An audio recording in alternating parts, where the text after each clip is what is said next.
Hello, welcome to this short video about the history of Rome from the point of view of energy. This is your host, Edouard Brault, and I'm so delighted to be here in Rome to make this video for you and to explain to you something that was never said before in any book, in any video, about some aspects of how the Roman Empire, the Roman Republic first, and then the Roman Empire used energy to grow, to be victorious, and also to be inspired. It's very important for the public to know that the powerful people of the world, the leaders, the emperors, the kings, the consuls in Rome, knew about the principle of energy. They knew that energy was part of the game on this planet because they had been initiated, because within the top elite of the world, the principle that first you need to master the energy has always been a given thing. It's an asset that they have. That's why they kept it secret during thousands of years, because hence they were sure that they could dominate the people. Nowadays it is still exactly the same, and it's not by chance that it's only today that it's possible to make such videos, because before it would have never been tolerated. So when I discovered the Foro Romano a few years ago, I organized energy trips around the world to show the different vortices that have been at the foundation of the major cities and civilizations of our world. And these energy trips are fascinating because during 2-3 days or more, you not only discover aspects of our history that are not famous at all and that are totally kept as a mystery, as I just told you, but also you discover a lot about yourself, because when you connect with these vortices, these power places, like one is right behind me, but the vortices now, they are at minimum 100 meters radius. And that's why in this beautiful room with terrace, room with a view in Rome, where I arrived today, there is a beautiful ambiance, very soft, very loving ambiance, because this is a power place with the energy of love. So one day, of course, I will make another video to explain how these power places were created. They have nothing to do with the monuments that have been built on them. It's just that the human beings have been inspired to build very strong cities where there were a lot of power places. For instance, when Alexander the Great was founding the 15 cities of Alexandria during his way to India, from Greece to India, well, he had specialists who were like the Roman augurs. He had specialists who could know exactly where to build a city, where the city would have luck, so to speak, fortuna, from the goddess Fortuna, the Roman goddess Fortuna. Because it was very important for the ancients to have auspicious conditions, meaning lucky conditions. In Rome, you had a college of prophets and energy specialists. We could call them that way. They were spiritual people, and we call them auguri. So it means the augurs. You see them in Hollywood peplums where they open chicken before battle to see how the battle is going to happen. We see that nowadays as mere superstition. But in fact, it was not. These people really had a gift. I don't know about how Hollywood is describing that. Of course, Hollywood does its best to describe something it doesn't understand from 2,000 years ago. But what I can tell you is that the College of Auguri, they were inaugurating, that's why augur, inaugurating, so inside, augurating, they were generating, opening, baptizing a monument That's where the word inauguration comes from, because you had these specialists of energy who could identify where there were vortices of energy and where to build a temple or where to build a city. So here in Rome, there are so many power places. That's why it's been one of the major capital cities of the world in the recent 2,500 years of history. Still a very important spiritual capital, as you know. And let's make a small tour together of the Foro Romano as I discovered it with a few friends a few years ago. So when I arrived in the Foro Romano, and when you arrive there, if you visit it after you watch this video, I invite you to visit first the Temple of Vesta. Temple of Vesta was this beautiful, round, circular, very delicate temple that was protecting the sacred fire and amongst other artifacts. And the sacred fire was kept alive 24/7. And it was said that the day the fire would be extinguished, the day it will stop, then Rome would be taken. It would be the end of Rome. And as a matter of fact, when the barbarians, what they call the barbarians, arrived and took and ransacked Rome, the beginning of the end of the fall of the Roman Empire was the end of course, the 4th century. But I think from memory that in the first years of the 5th century, Rome was ransacked. And a few years before, the sacred fire in the Temple of Vesta had been extinguished. When you approach the Temple of Vesta and you connect to the energy of this temple, you can feel a very feminine, delicate, subtle energy. This temple was built in the 7th century before Christ, so at the very beginning of the history of Rome as a city. You can maybe feel it now, feel the energy. So let's take 1 minute to feel the energy of the Temple of Vesta. You can close your eyes, breathe well.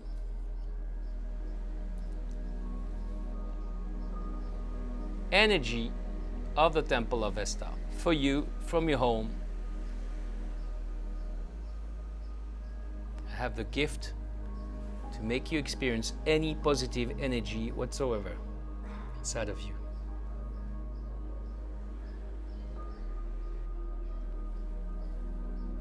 Most sensitive people may feel something very delicate, very calming, soothing, and beautiful. I can feel the very feminine energy.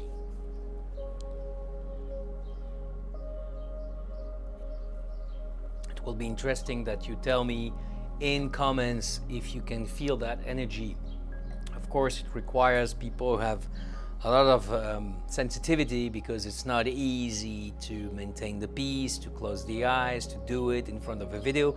And ideally, if I had 10 minutes to make you feel that vibration, then most people would feel it. But this is a video about the history of energy in the Foro Romano, in the Roman Forum, and so we have to move on. So that's the first thing I had discovered, because the Foro Romano, the Roman Forum, is a very, very tiny place. I think it's just a few hundred meters long, on like maybe 200, 250 meters wide. So it's a very small place that was the absolute center of the Roman Republic and then the Roman Empire. Everything was happening there. Of course, when the emperors replaced the former consuls of Rome, of the former republic, they built on the Palatine their palace, but it's the same. Like, everything was happening in the same very little square in the center of the Latium, the Italy. And it's very interesting to see the amount of power places that you find there. If you approach then to what we call the Temple of Jupiter, the former Temple of Jupiter, that was on the Capitol, and the Capitoline Hill. There was an initiating school in some centuries, especially at the time of the Republic, in the Temple of Jupiter, with a very, very subtle initiatic tradition. But also there were negative energy, like warlike energy, that was produced by some priests in the same temple. And you need to know that for the Romans, the Jupiter, who was the father of the gods, the equivalent of Zeus for the Greeks, was very, very, very different from our Christian God, for instance, because he was not a loving God. He was a God of thunder, he was a God of power, and of God that could crush the opponents. And the first time I connected with this temple, I could feel and see some of the priests in this temple of Jupiter generate a very dark and powerful energy that was surrounding the armies of Rome while they were conquering a territory, while they were entering into battle and protecting them. And basically you could see like a dark cloud of energy penetrating the enemy ranks and creating absolute fear, nightmare, and generating chaos, fear, as I say, which is the worst thing that can happen on a battlefield, and supporting the Roman armies with might and confidence.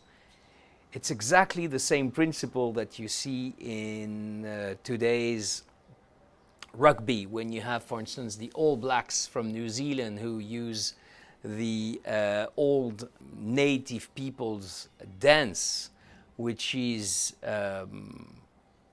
it's like magic. It's really very powerful energy, aggressive energy, crushing the opponent.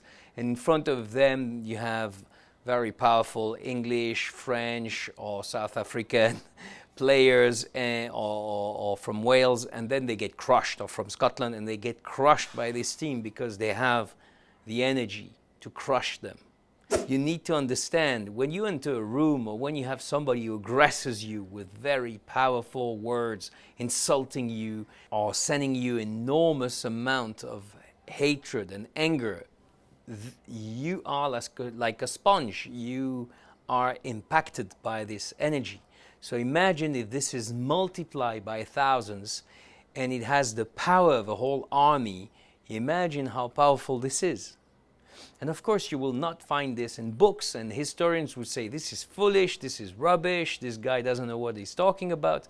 But I'm telling you, I'm a specialist of energy. I can see things, I can read from the Akashic archives.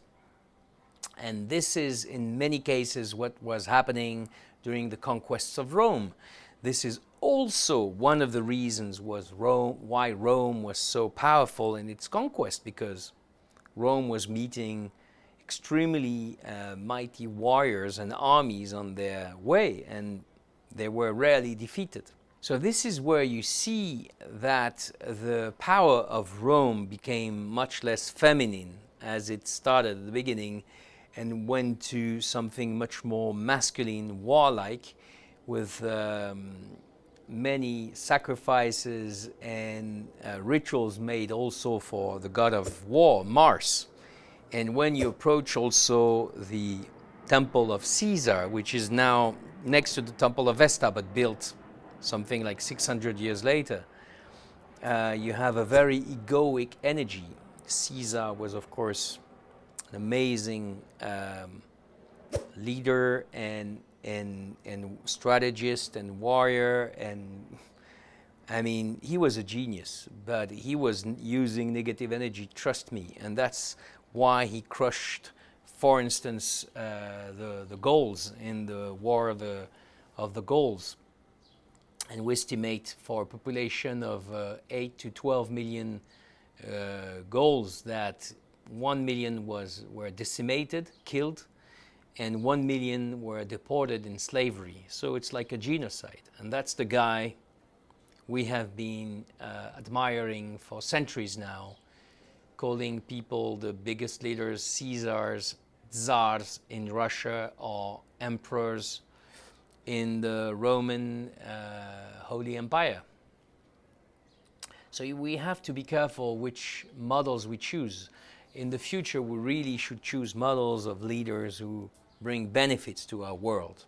Another one that I want to describe, and we're nearing the end of this video, it's the Temple of Venus. And then at the end, I will keep a surprise for you about abundance and prosperity, because there is also a place where the power place, a vortex about abundance and prosperity in the Forum of Rome. Venus was the goddess of beauty, it was a god of life and purity, but she was also sexuality. But when you go to this temple, you can feel, when you have energy sensitivity, you can feel a very, very delicate vibration, a vibration of life. It was the celebration of life, celebration of vital energy. So very pure, subtle, bright, and yet powerful energy bringing life. And when you visit this temple, nobody visits it. You just see a few people. And right in front of it, at like 200 or 300 meters, so we'll have some bells for a while. This is the local folklore. So at one end of the Roman Forum, you have the Temple of Venus. And the Temple of Venus, when you have energy sensitivity to energy, you can feel that there is an energy of a very pure energy of life, life force, life energy, and which means the most precious energy of all, because it's the source energy of life itself. In the future civilization, this same energy would be associated with Christ, Christos, because Jesus Christ said, I am life. I am the truth, I am life, and I am the way. But apart from Jesus, the energy of Christ, which is a cosmic energy in the universe, is one of the aspects of it, is the energy of life. And you can find a very similar energy in the Temple of Venus. It's really a beautiful experience to make when you go to the Foro Romano, and you can only do it if you have seen this video before, because nobody talks about it, about the Temple of Venus. And you will see nearly nobody goes to the Temple of Venus. Everybody, you will barely find any person visiting this ruined temple. But in front of it, 200 or 300 meters away, is the Colosseum. It's the Temple of Death. And the Temple of Death that we have seen, of course, in many films, and one of them is Gladiator, is a place where it was the TV for the ancient Romans. It was really a means for the Roman leaders to entertain the people and to maintain an ambiance, an energy of cruelty, of hatred, of absolute immorality, because animals were being killed and slaughtered in great numbers in this temple, and then humans were killing each other. We see that today as a Roman folklore, 2,000 years ago, but it was absolutely horrible.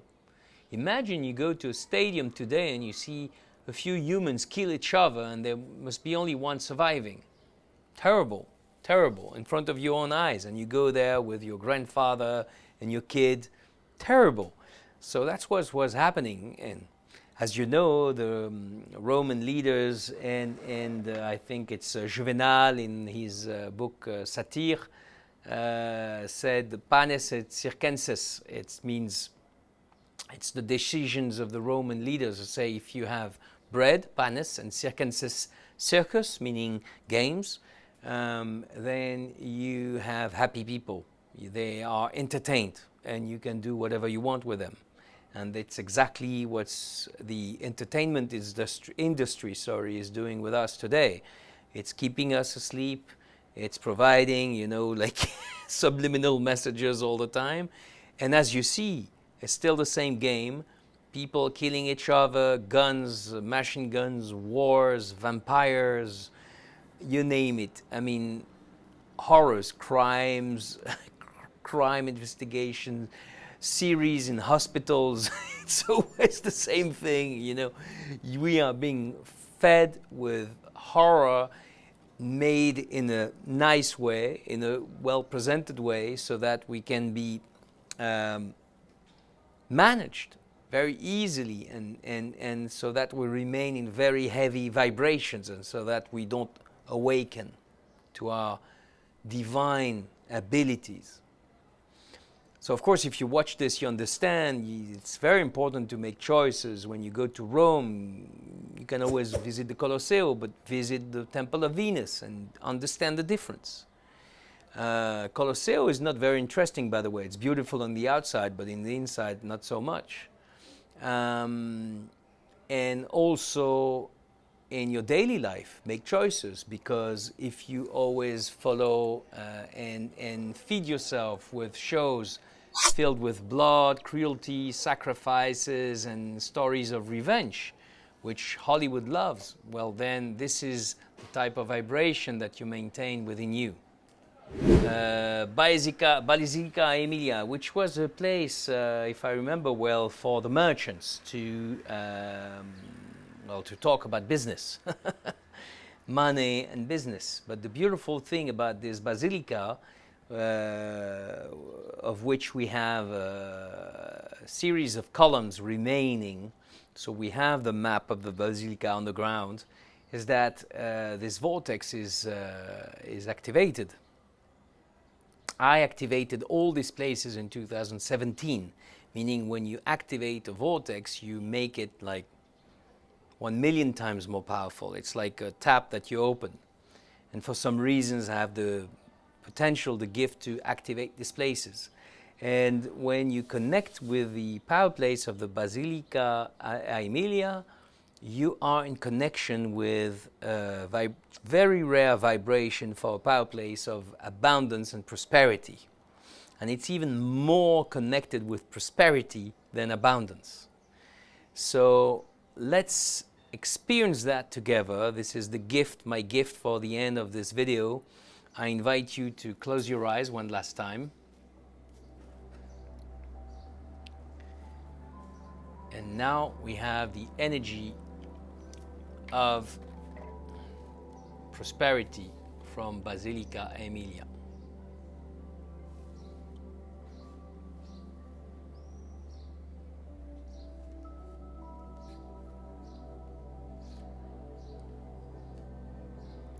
The vibration of prosperity from Basilica Aemilia.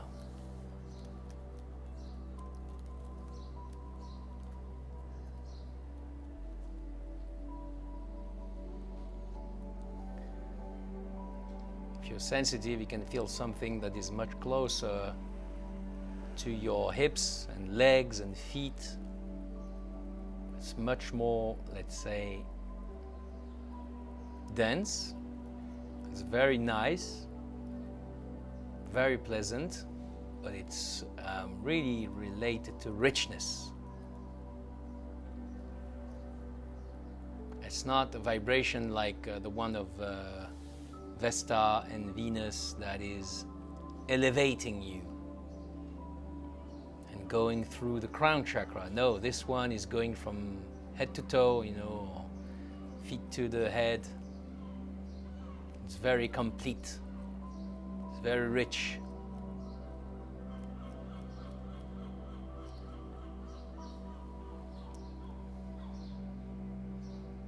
And very nice.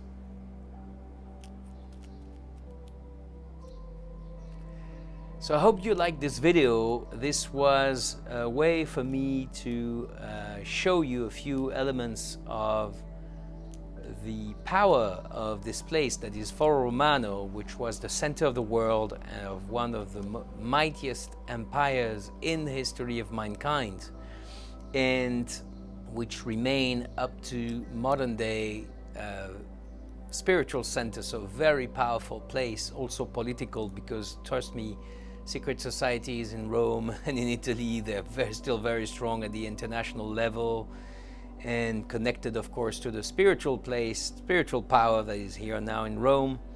Everybody knows that. It's to show you also that in powerful cities you have a lot of beautiful power places, vortices of energy that support the inspiration, the might, the genius, the culture, the intelligence, spirituality, logistical genius and military might of these civilizations. So see you soon for another episode of history from the point of view of energy. As you can see, this is quite rare. It's difficult to find this on the internet, and it was very special today because I wanted to show you and make you feel the vibration of these places. So I hope you liked it. Please don't forget to subscribe to my channel if you like it, but to like this video and share it with friends who are in love with history or energy, or who are curious about our world and everything that we have yet to discover about it. This was Edouard Brault. I love you, and I'm going to enjoy a beautiful time tonight near the Pantheon in the Old Town.